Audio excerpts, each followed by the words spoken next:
కర్ణపర్వం.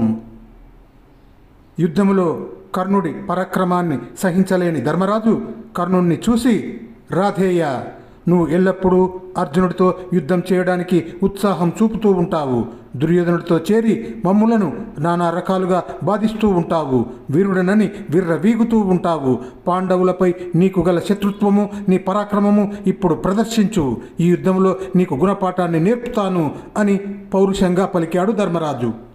ఇలా పలుకుతూ యుధిష్ఠిరుడు 10 ఇనుప బాణాలు కర్ణుడిపై వేశాడు. రాధేయుడు వాటిని మధ్యలోనే త్రుంచివేసి తాను మళ్ళీ 10 బాణాలతో ధర్మరాజును నొప్పించాడు. ఈ విధంగా బాధితుడైన ధర్మజుడు కోపం తెచ్చుకొని హవిస్సు ప్రేల్చిన అగ్నిలాగా ప్రజ్వరిల్లినాడు. ఆ సమయంలో ధర్మనందనుడు జ్వాలామాల కులదేహుడై యుగాంతాన లోకాలు దహించే 2వ ప్రళయాగ్ని వలె కనబడ్డాడు. కురు సైనికులు అతన్ని చూసి భయభ్రాంతులై 4 దిక్కులకు పారిపోవడం మొదలుపెట్టారు. అప్పుడు ధర్మజుడు సువర్ణాలంకృతమైన ధనస్సును ఎక్కుపెట్టి కొండలను సైతం చీల్చివేయగల గొప్ప బాణాన్ని సంధించి కర్ణుడిపై ప్రయోగించాడు.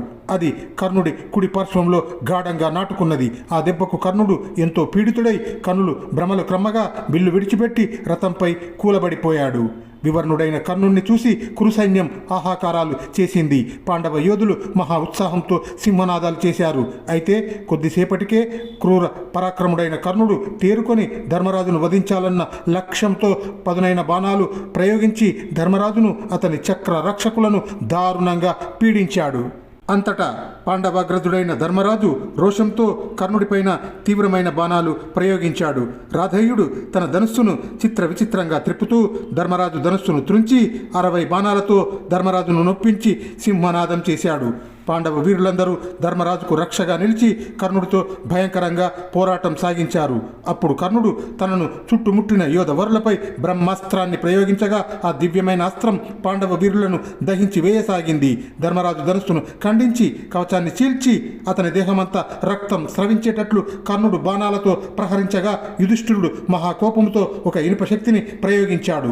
తనపైకి వస్తూ ఉన్న ఆ శక్తిని కర్ణుడు నడుమనే 2 ముక్కలుగా ఖండించి వేసి ధర్మరాజు రథాన్ని భగ్నం కావించాడు.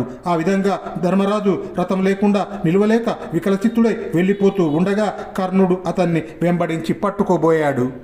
అంతలో శల్యుడు అది చూసి, రాధేయ, ధర్మరాజును పట్టుకోవద్దు, అతను నిన్ను భస్మం చేస్తాడు అని హెచ్చరించాడు. అప్పుడు కర్ణుడికి తాను కుంతీదేవికి ఇచ్చిన మాట జ్ఞప్తికి వచ్చింది.